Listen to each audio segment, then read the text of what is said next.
Garcia, and this is going to be a presentation on obesity levels in Hispanic children and adolescents in the South Texas region. Along with this, I will be comparing the results of the National Health and Nutrition Examination Survey that was conducted in the U.S. and a specific region called the Rio Grande Valley in South Texas. According to the United States results of the survey, we can clearly see that in the past 3 decades, adolescents have tripled in the amount of obesity ratings, and within children it is doubled.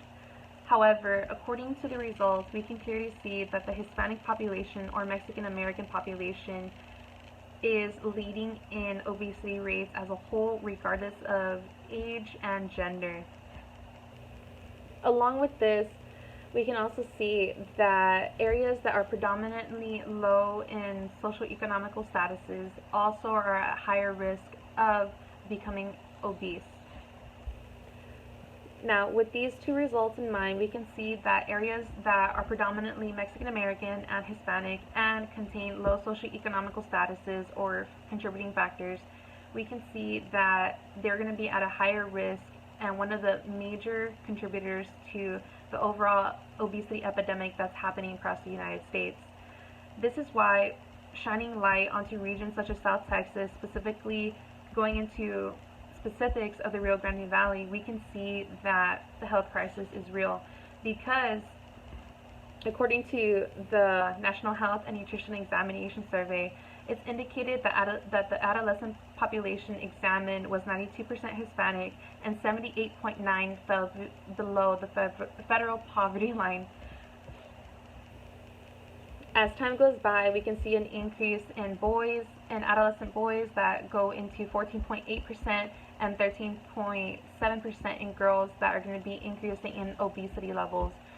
As well as in children, we can see there's an indication of high obesity levels, meaning just because a child is obese and they're decreasing in weight, it's still going to be a major cause of concern because they have reached the point of becoming obese already, meaning that the adolescent population and child population across the U.S. and specifically in South Texas, we can see that they're going to be either between or above the 85th and 95th percentile, and that is a major cause for concern.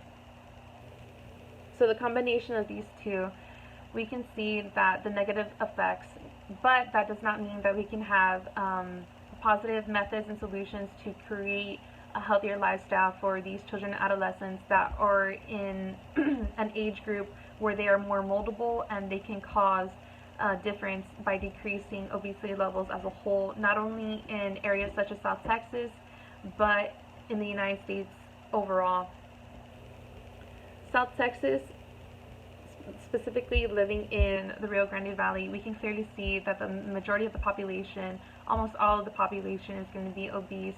However, it's such a norm to be obese and overweight in this community that it's not really seen as a negative view. It's kind of like, oh, okay, it's not a big deal. However, looking at it from a national perspective, we can see how different we are when it comes into not only race but just our socioeconomical statuses. So I want to be able to bring insight to children and adolescents by creating methods such as going into the education system and creating more healthier lifestyles by sharing positive relationships with food and exercise that can lead into adulthood and create longevity as a whole without any kinds of complications that are being promoted within obese populations such as ours. And that's going to be the overview of my review of literature, and I hope it actually creates a difference, and I hope it was informative and enjoying. Thank you.